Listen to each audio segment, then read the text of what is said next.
नमस्कार, प्रज्ञान आर्यस अकेडमी में आप सभी का स्वागत है। आज हम एक विशेष टॉपिक पर चर्चा करने जा रहे हैं।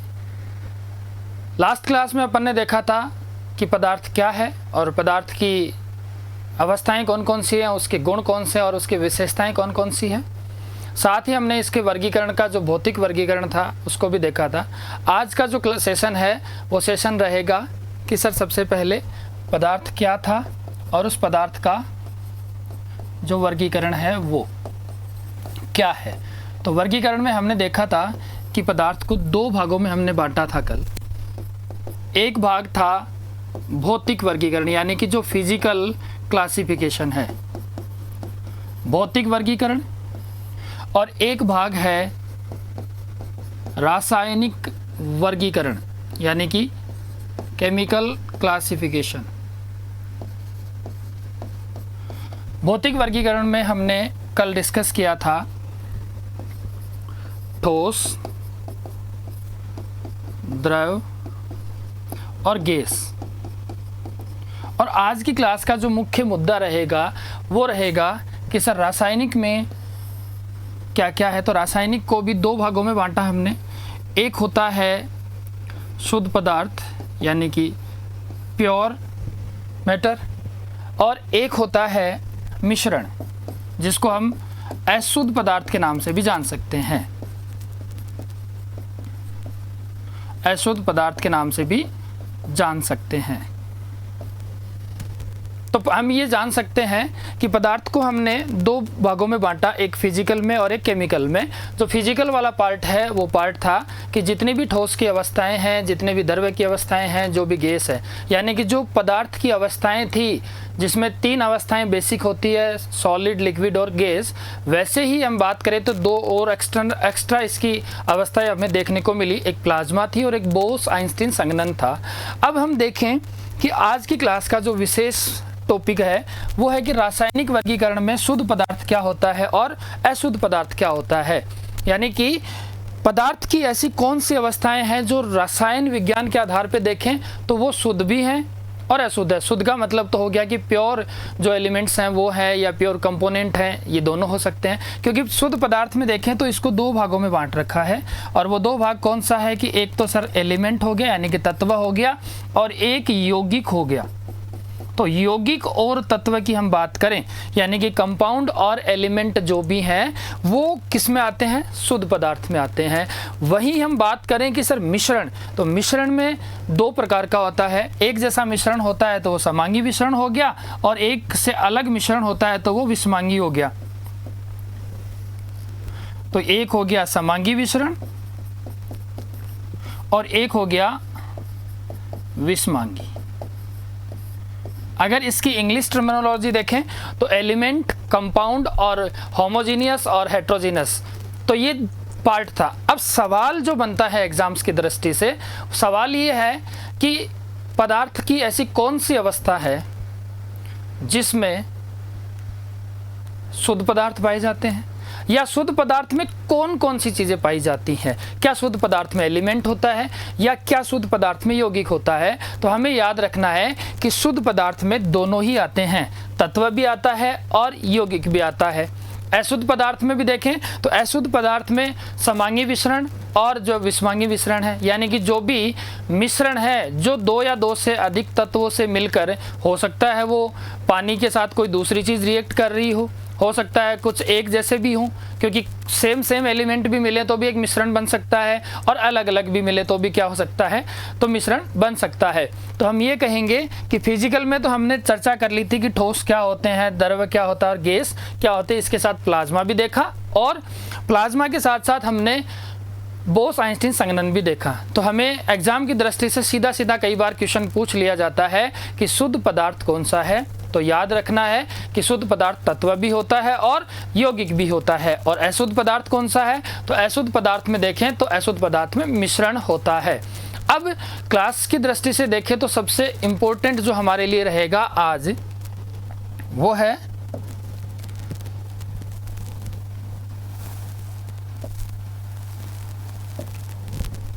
कि शुद्ध पदार्थ क्या होता है। शुद्ध पदार्थ क्या है? तो देखो, शुद्ध पदार्थ का सीधा सीधा तात्पर्य हो गया कि ऐसा पदार्थ जो, या हम ये भी कह सकते हैं कि वो एक ऐसा पदार्थ होता है कि जिसकी रासायनिक संरचना यूनिफॉर्म होती हो, यानी कि एक समान होती हो। केवल एक ही प्रकार के एटम्स या मॉलिक्यूल से बन के जो चीज़ बनी है उसे हम शुद्ध पदार्थ कह सकते हैं। तो ये कह सकते हैं कि इसकी जो संरचना है वो एक समान हो। संरचना कैसी हो? एक समान हो। और संरचना के साथ ही अगर अपन बात करें कि केवल एक ही प्रकार के कणों से बनी हो, केवल एक ही प्रकार के कणों से बनी संरचना हो, उसे हम क्या कह सकते हैं? शुद्ध पदार्थ कह सकते हैं। उसे हम क्या कह सकते हैं? शुद्ध पदार्थ कह सकते हैं। अब शुद्ध पदार्थ कितने प्रकार के हैं? तो शुद्ध पदार्थ हमारे पास दो प्रकार के हैं। दो प्रकार कौन से हैं? एक होता है एलिमेंट, जिसको अपन तत्व देखा, एक है एलिमेंट, और दूसरा है यौगिक।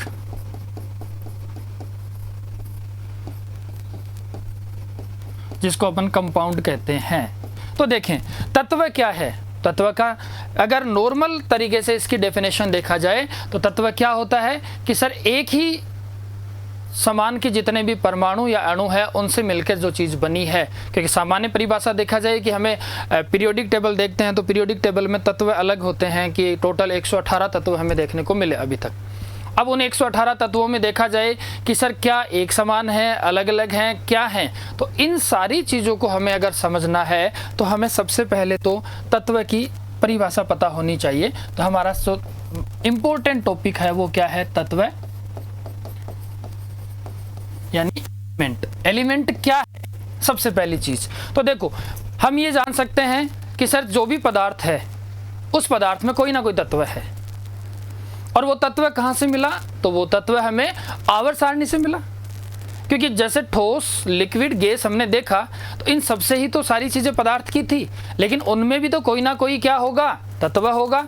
तो हम ये कह सकते हैं कि एक ही समान प्रकार के परमाणु या अणु, एक ही समान प्रकार के परमाणु, हम ये भी कह सकते हैं कि एक परमाणु हो सकता है या एक परमाणुओं का समूह हो सकता है। उसको हम किस नाम से जानते हैं? तत्व के नाम से जानते हैं। तो हम ये कह सकते हैं कि एक ही प्रकार के परमाणु या परमाणुओं का समूह है क्या कहलाता है? तो तत्व कहलाता है। क्या कहलाता है? तत्व कहलाता है। फिर बात आती है कि तत्व का जो शब्द है वो शब्द सबसे पहले किसने प्रयोग किया?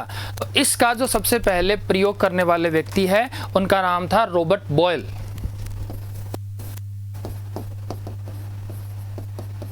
रॉबर्ट बॉयल महोदय ने सबसे पहले तत्व शब्द का प्रयोग किया।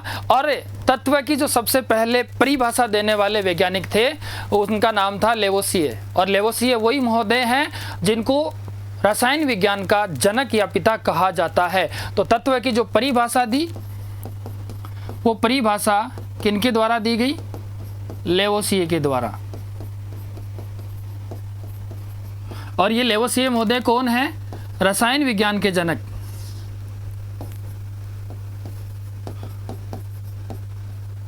रसायन विज्ञान यानी कि केमिस्ट्री जो है उसके क्या हैं? जनक हैं। अब इन्होंने क्या कहा? इन्होंने क्या कहा? तो इन्होंने कहा कि तत्व पदार्थ का वह रूप है, यानी कि पदार्थ किससे मिला? तत्वों से। तो तत्व पदार्थ का वह रूप है जिसमें रासायनिक क्रिया के द्वारा उसको और सरल तरीके से विभाजित नहीं किया जा सके। यानी कि कोई आपके पास ऐसा एलिमेंट है जिसको आप केमिकल तरीके से और कोई चीज़ में डाल के, हो सकता है कि उसके छोटे छोटे कण मिल जाएं आपको, लेकिन उसके बाद में आपको कोई भी अवस्था या कोई भी चीज़ देखने को नहीं मिलेगी। तो क्या हुआ? इनके अनुसार परिभाषा क्या है कि तत्व पदार्थ का क्या है? कि तत्व पदार्थ का वह रूप है, पदार्थ का वह रूप है जिसे रासायनिक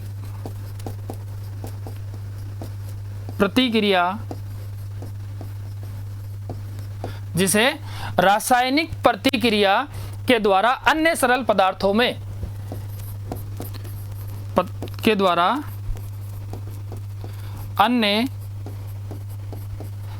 पदार्थों में विभक्त नहीं किया जा सकता।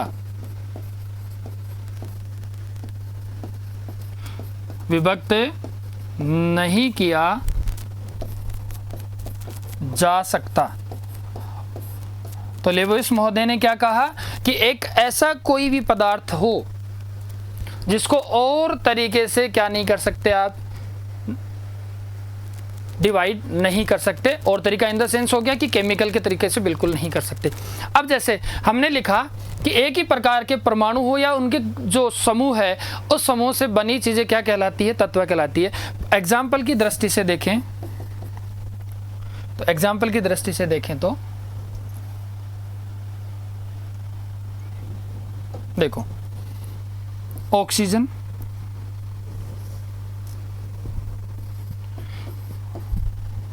ओ अगर अपन बात करें तो एक तत्व है, लेकिन अगर O2 आ रही है तो ये कितने तत्वों से, O और O, तो ये जो दो तत्व हैं यानी कि एक के समान हो गया ना, एक जैसे ही दो परमाणु आपको दिखा। अगर अपन बात करें नाइट्रोजन की तो ये भी क्या है, हम कहेंगे कि नाइट्रोजन भी एक क्या है, एलिमेंट है। हम बात करें हाइड्रोजन की, लेकिन हाइड्रोजन के दो भी अणु आते हैं, तो हम कह सकते हैं कि सर जो एक हो या दो हो, इनको अपन किस नाम से जानते हैं, तत्व के नाम से। हम बात कर लेते हैं डायमंड की, किसकी बात कर लेते हैं, यानी कि जो हीरा है और जो ग्रेफाइट है, ये दोनों किसका पार्ट है, तो हम बात करें हीरा और हम बात करें ग्रेफाइट। तो आप कहेंगे कि सर हीरा और ग्रेफाइट हैं, क्या ये तत्व हैं, तो आपका आंसर होगा जी हाँ ये तत्व है। क्यों, क्योंकि ये किसके समस्थानिक है, किसका अपरूप है, तो कार्बन का अपरूप है। किसका अपरूप है, कार्बन का अपरूप है। जो कार्बन के अपरूप होते हैं, यानी कि हीरे की अगर संरचना देखोगे तो सी सी सी सी, यानी कार्बन कार्बन कार्बन से मिलके बनी है। ठीक उसी प्रकार से हम देखें तो ग्रेफाइट भी किसका अपरूप है, कार्बन का अपरूप है, तो वो भी कार्बन कार्बन कार्बन से मिलके बना है। अर्थात हम कह सकते हैं कि एक जैसे जितने भी परमाणु होंगे वो सब क्या कहलाते हैं, तत्व कहलाते हैं। तो आई होप आपको ये चीज समझ में आई होगी। अब हम बात करते हैं कि सर अब तक टोटल 118 तत्व आवर्त सारणी में हमें देखने को मिले। टोटल कितने मिले, 118 तत्व हमें क्या मिले हैं, आवर्त सारणी में देखने को मिले हैं, जिसमें से कुछ होते हैं प्राकृतिक और कुछ होते हैं मानव द्वारा निर्मित। तो जो नेचुरल हैं, प्राकृतिक हैं, उनकी संख्या है 94।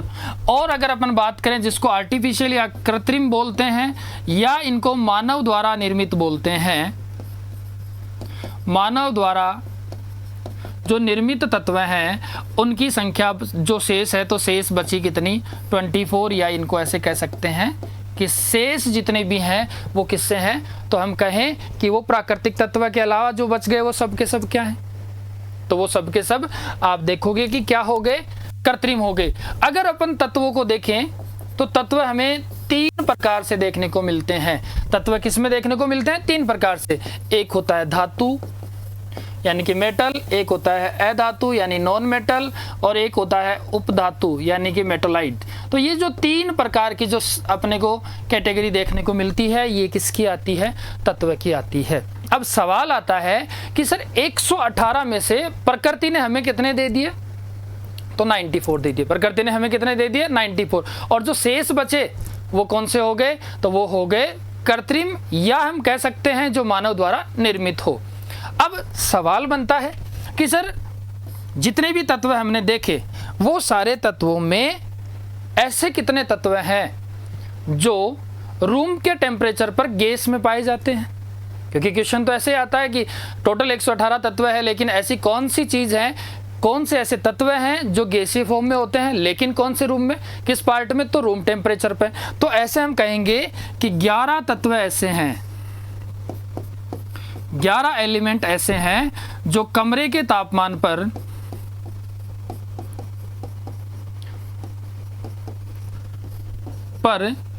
गैस अवस्था में होती हैं। कितने हैं? तो 11 ऐसे हैं जो किस में होती हैं? कमरे के तापमान पर गैस अवस्था में होते हैं। अब हमें देखना है कि ये कौन से हैं, क्योंकि क्वेश्चन इन्हीं में से पूछा जाता है कि रूम टेम्परेचर पर कौन सा तत्व गैस है या नहीं है। तो हमें याद रखना है कि जितनी भी नोबल गैसेज हैं, एक तो वो सारी नोबल गैसेज हमें क्या देखने को मिलती हैं कि वो नोबल गैस रूम टेम्परेचर पर क्या होती हैं? गैस होती हैं। और इनके अलावा अगर आप पीरियोडिक टेबल में देखोगे तो 1 से लेके 20 तक का जो एलिमेंट आता है, उस एलिमेंट में जितनी भी आपको गैसेज देखने को मिलती हैं वो रूम टेम्परेचर पर क्या हैं? तो गैस हैं। तो हम बात करते हैं कौन कौन से हैं। तो जैसे सबसे पहले नोबल गैस की बात करते हैं, यानी कि जो उत्कृष्ट गैस है। उत्कृष्ट जो गैसें हैं उनकी अगर अपन बात करें तो जैसे कौन कौन सी है? हीलियम हो गई, नियोन हो गई, ऑर्गन हो गई, क्रिप्टॉन हो गई, जिनोन हो गई और रेडॉन हो गई। तो देखें, हीलियम हो गई,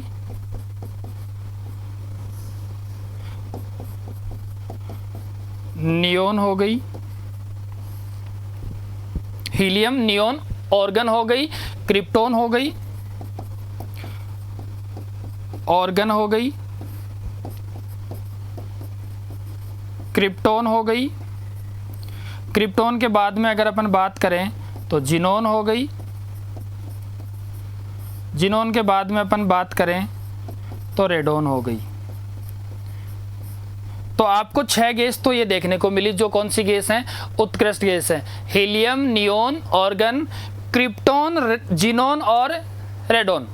फिर इसके अलावा अगर स्टार्टिंग 1 से लेके 20 तक की अगर अपन देखें तो आपके पास आती है हाइड्रोजन,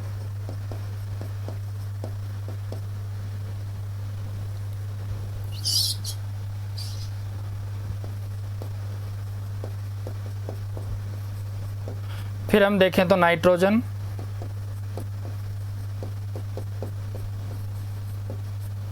तो कितने हो गए? 8 हो गए। यानी कि आपके पास आई हाइड्रोजन, नाइट्रोजन और जो सबसे इंपॉर्टेंट है दैट इज ऑक्सीजन।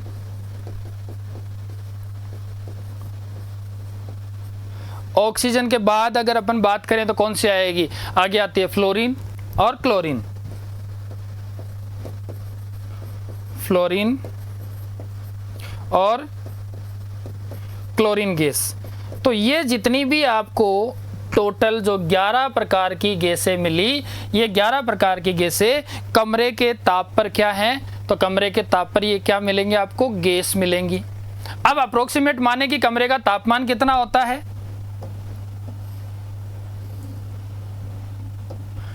तो देखें, कमरे का ताप लगभग 25 डिग्री या हम कह दें कि लगभग 27 डिग्री के अप्रोक्सीमेट होता है। अगर इसको ही अपन केल्विन में देखें तो लगभग 298 केल्विन के आसपास होता है। यानी कि 298 केल्विन तापमान की अगर अपन बात करें तो वो हमें क्या देखने को मिलता है? तो वो हमें अगर देखा जाए तो गैसीय फॉर्म में आपको ये तत्व देखने को मिलेंगे। नेक्स्ट क्या होगा कि सर कमरे के तापमान पर आ गए, लेकिन ऐसे कौन से 2 तत्व और हैं? गैस तो आ गई, टोटल गैस हो गई 11, लेकिन कौन से 2 तत्व हैं? कौन से? आपको 2 तत्व देखने को मिलेंगे जो कमरे के ताप पर क्या है? लिक्विड हैं। तो 2 तत्व है कमरे के ताप पर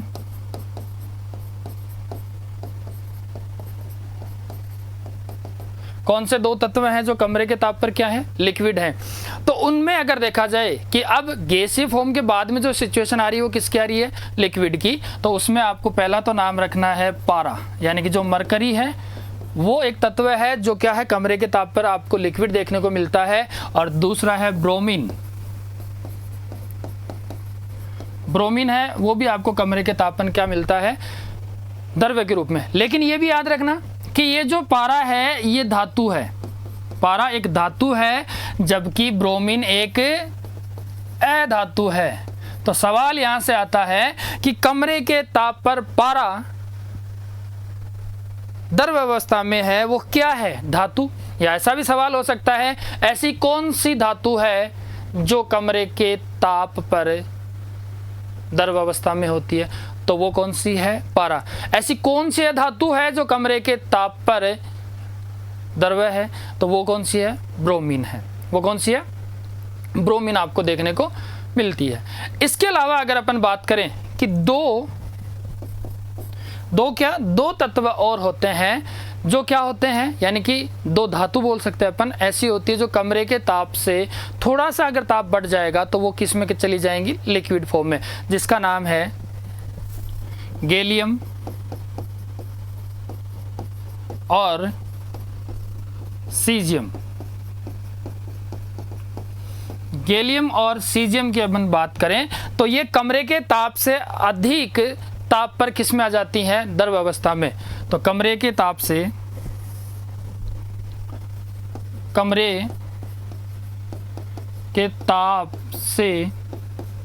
अधिक ताप पर लिक्विड में आ जाती हैं।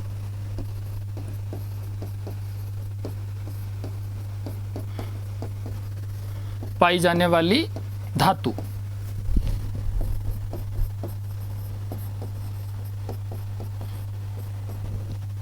ओके सर, तो हमें देखा कि कमरे के ताप पर गैस 11 है, कमरे के ताप पर अगर देखा जाए तो धातु 1 है और अधातु 1 है, लेकिन कमरे के तापमान से ज़्यादा अगर देखा जाए तो जो धातु हैं वो 2 हैं, गैलियम और सीजियम है। अब इसकी चीज़ अगर देखा जाए तो क्या होता है कि जो मानव की बॉडी है उसका टेम्परेचर होता है लगभग 37 डिग्री, और ये जो गैसें होती हैं, ये कहा जाता है कि जितनी भी गैसें हैं वो 27 डिग्री सेंटीग्रेड पर आते ही वो क्या हो जाती है? लिक्विड फॉर्म में आ जाती है। तो हथेली पर जैसे ही अपन इन चीज़ों को लेंगे, गैलियम और सीजियम को लेंगे, तो वो तुरंत क्या हो जाती हैं? पिघलना शुरू हो जाती है। तो सवाल है कि हथेली पर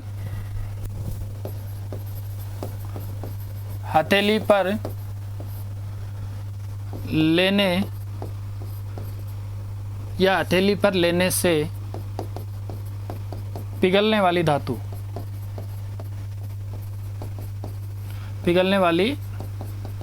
धातु तो वो कौन सी हो गई? गैलियम और सीजियम। क्यों हो गई? क्योंकि ह्यूमन बॉडी का जो टेम्परेचर है वो अप्रोक्सीमेटली माना जाता है 37 डिग्री, और जो जितनी भी गैस जितनी भी हैं वो 27 डिग्री पर आते ही किस में आ जाती हैं? जो धातुएं होती हैं वो 27 डिग्री पर आते ही किस में कन्वर्ट हो जाती है? द्रव में कन्वर्ट हो जाती है। बाकी जितनी भी धातुएं हैं सामान्यतः ठोस अवस्था में पाई जाती हैं, ये हमें सबको पता है। सामान्यतः किस अवस्था में पाई जाती है? ठोस अवस्था में पाई जाती है। और हम बात करें कि तत्व परमाणु व अणु दोनों हो सकते हैं। तत्व क्या हो सकता है? परमाणु भी हो सकता है और अणु भी हो सकता है। परमाणु और अणु हो सकते हैं। परमाणु कैसे हो सकता है तो हम देखेंगे कि जैसे आपने कहा कि सर हाइड्रोजन, क्योंकि एलिमेंट की फॉर्म में देखें तो हाइड्रोजन 1 है, तो अणु की अगर बात करें तो 2 हो जाएगा।